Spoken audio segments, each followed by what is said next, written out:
All right, it's official. I told you at the beginning of the year, 2018 will be and is now becoming the year of the boomerang.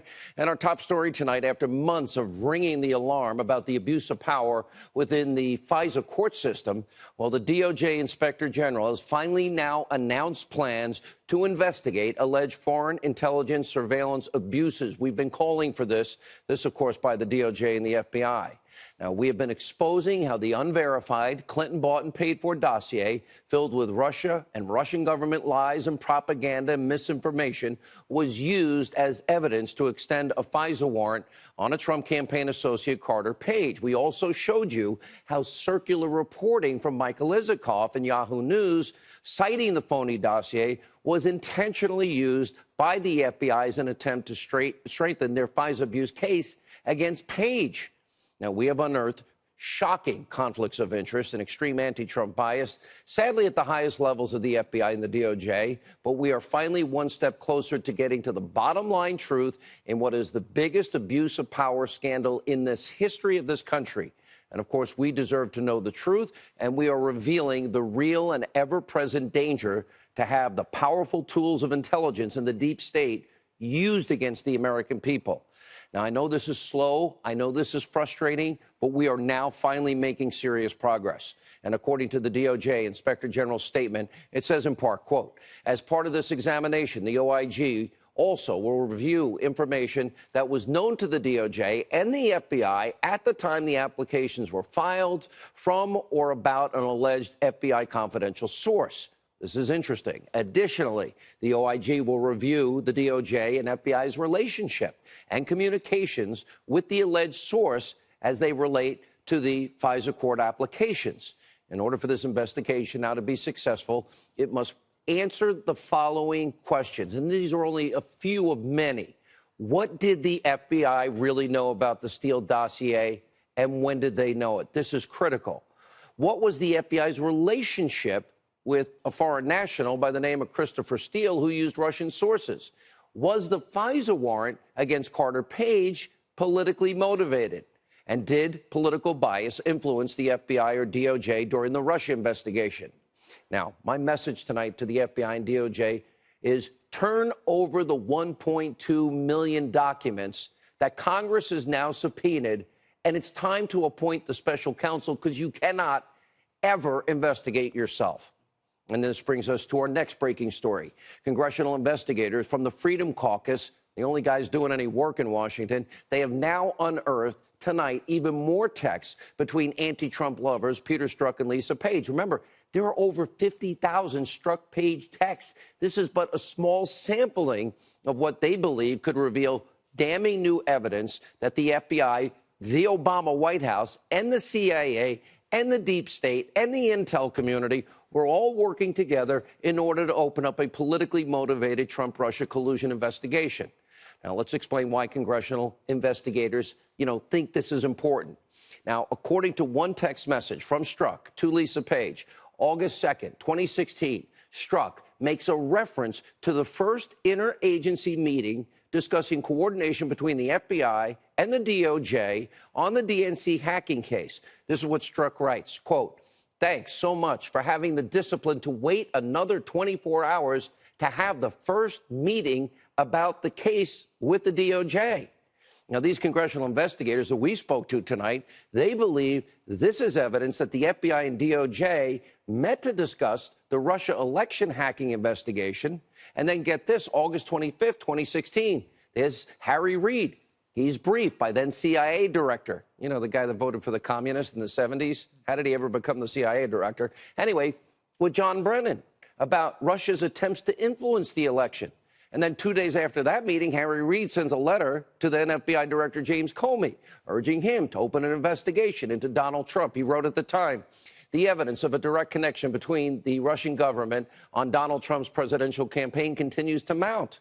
After the letter became public, Strzok then texts Lisa Page a link to a New York Times article referencing the letter, writing, quote, here we go. Oh, maybe that's sort of like their insurance policy. Now, next, the FBI ultimately used that letter as legitimate cover for their investigation into Russia collusion and as a part of their FISA warrant application against Carter Page, a Trump campaign associate. That gets them all the emails. That gets them right into the heart of the Trump campaign. In other words, this was a coordinated effort to spy on, bring down, and tarnish the Trump campaign. Sarah Carter and House Intel Committee Chairman Devin Nunes will be here tonight, and they will explain all of this to you.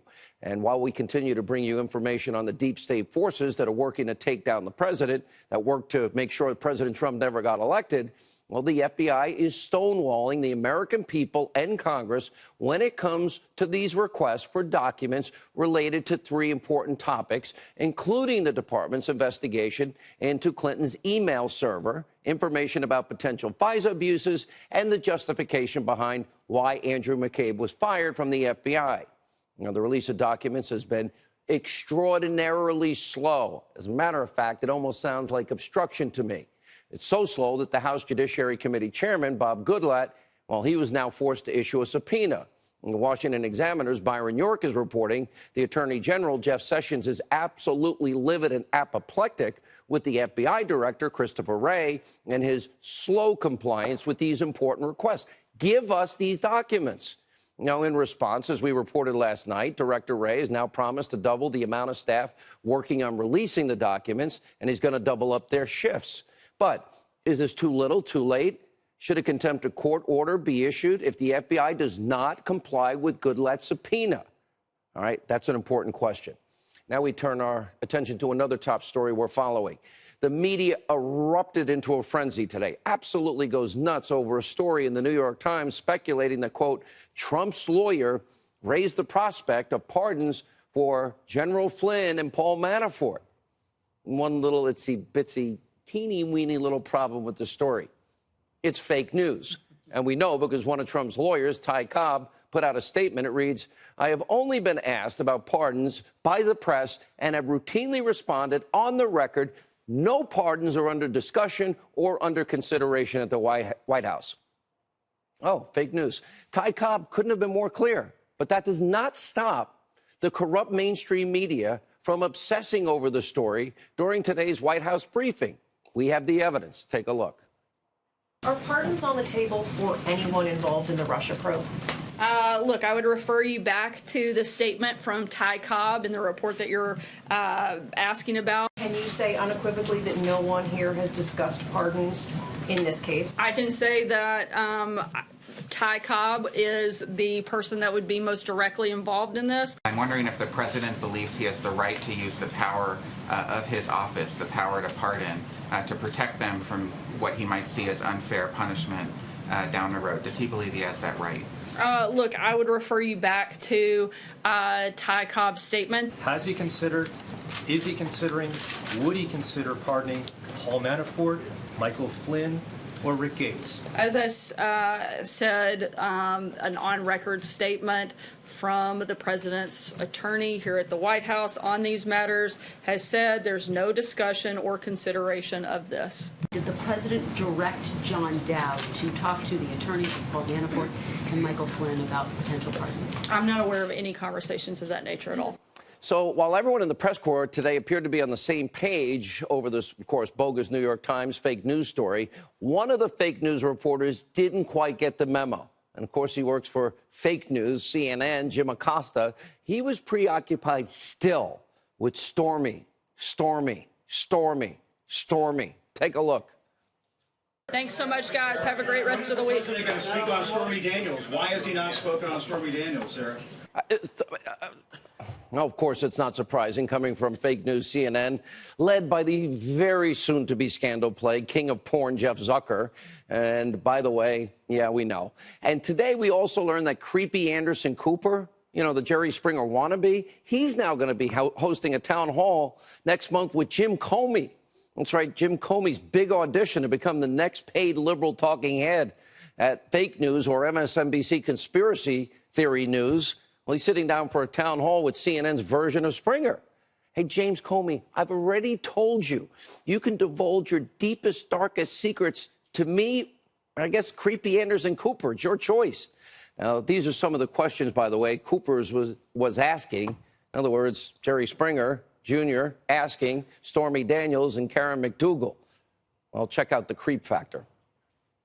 So the sex was consensual. Did he actually try to hand you money? Did he bring up his wife? Would he talk about his child, his son? Were you in love with him? Did he ever compare you to any of his kids? Did he ever use protection? You told Donald Trump to turn around and take off his pants? Yes. And did he? Yes. And you had sex with him? Yes. You were 27, he was 60. Were you physically attracted to him? No. Not at all? No. Did you want to have sex with him? In an industry where condom use is an issue, did he use a condom? No. Did you ask him to? No.